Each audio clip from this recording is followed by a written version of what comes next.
Omwana Eddie Kenzo akubye akagatto.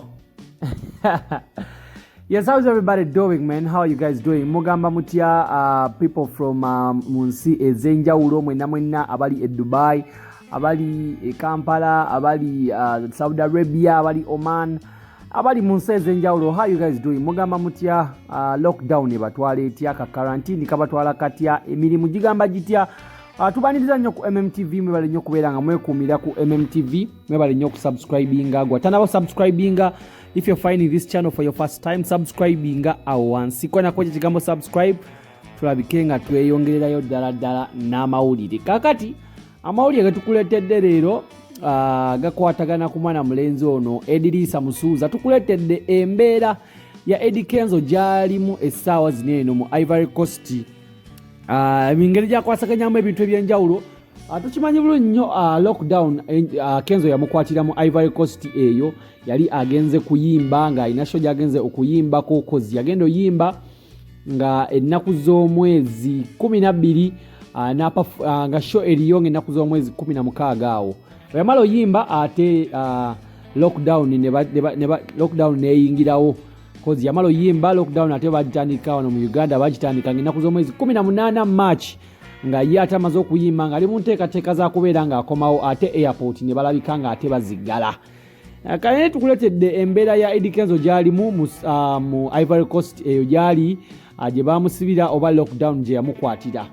Kakati Eddie Kenzo tukimanyi bulungi asooka n'alwalamu awo ng'embeera emutabuseeko, abantu ne bagamba afunye coronavirus, abalala ne bagamba yeekoza, abalala ne bagamba simanya biki, naye n'avaayo n'akyogerako n'agamba abantu nali ninamu just ulcers nga embeera y'eno sigimanyidde obanga embeera ye Ivory Coast yali tagimanyidde.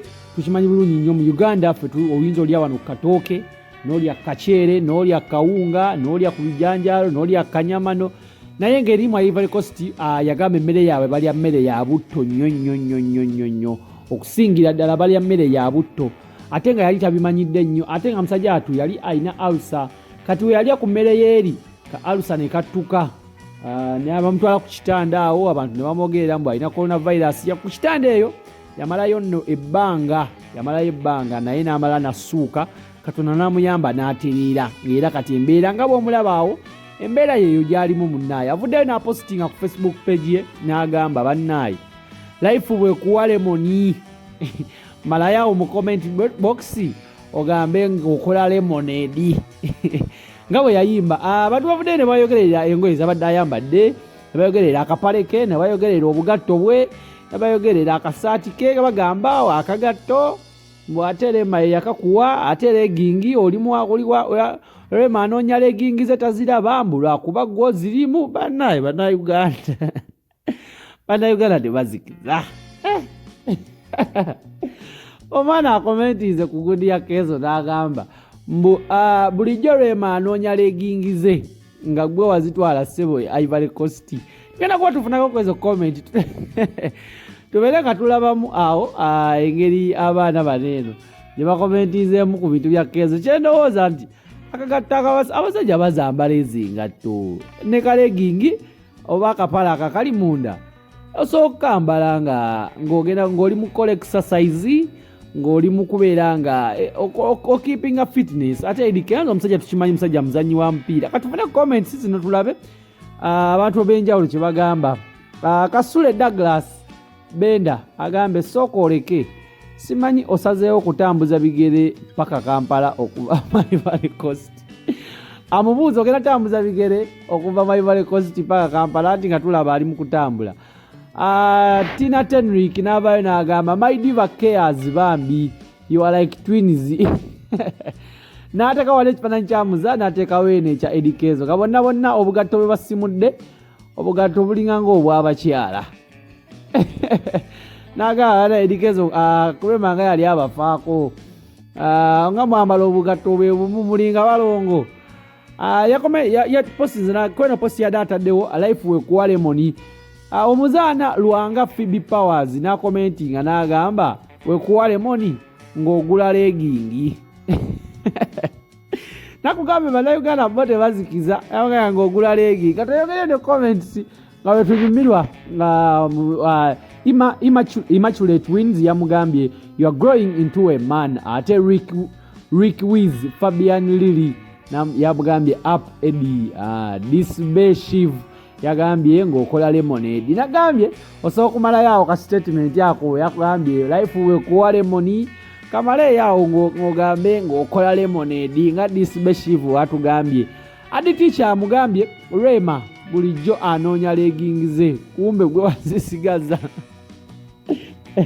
Bannayuganda adi teacher yewate wamugambye Rema bulijjo anoonya leggings ze kumbe gwe wazisigaza. Akafaananyi kalinga bw'okalabye.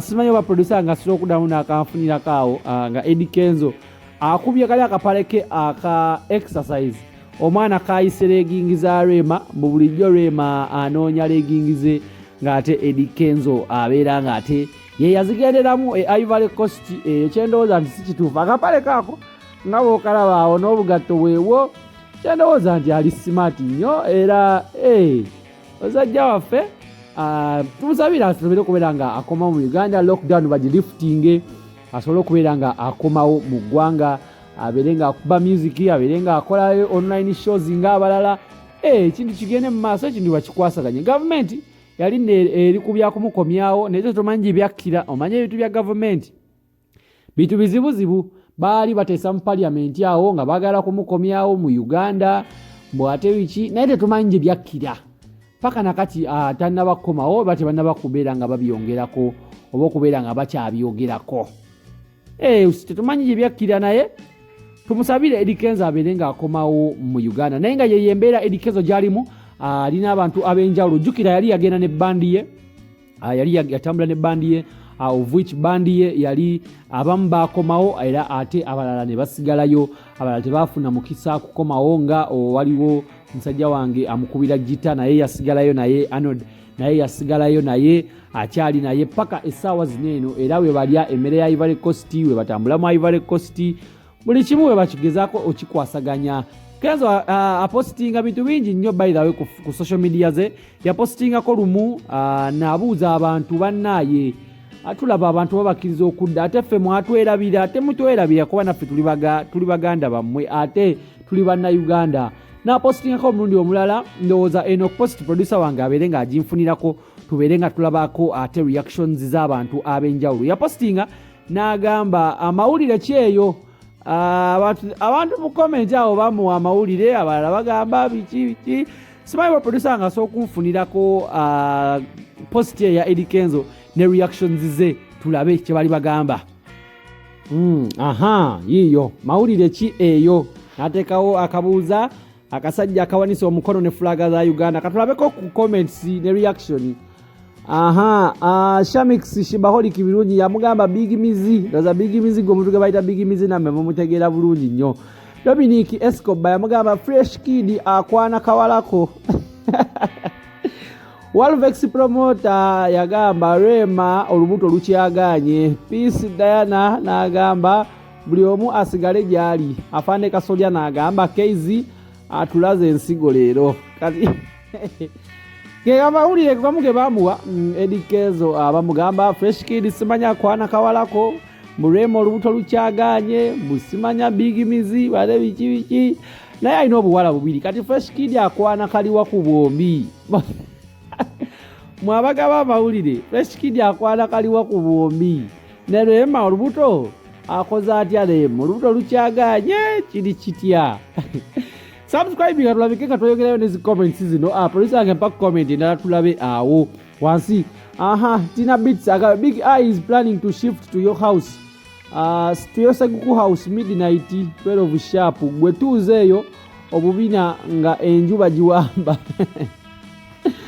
Kama be agambye full figure yafunye Rema leero ku NBS Anikati mbukati ali mu nnyumba ya musanvu era yawasa abasajja byebyo papasula bulungi.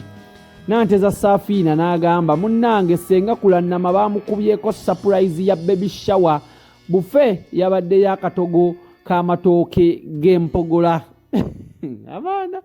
Abaana Uganda mugaba amawulire siyongerezaako kwago producer ako gamala ezo comment zimala ge amawulire ge bamuwa Eddie Kenzo nti ge amawulire agali eyombo simanya Lema Luuto lukyaganye Fulufiga yavumye Lema mbu ali mu nnyumba ya musanvu mbu ate ya Wassaabasajja. So oli waddeko commenting awo wansi nobeera nga otuwulira tutambule fenna. So subscribing ku MMTV tulabike nga tweyongerayo n'amawulire. Webale nnyo kwekuumira wano ku MMTV. Webale nnyo allow me say bye bye for now.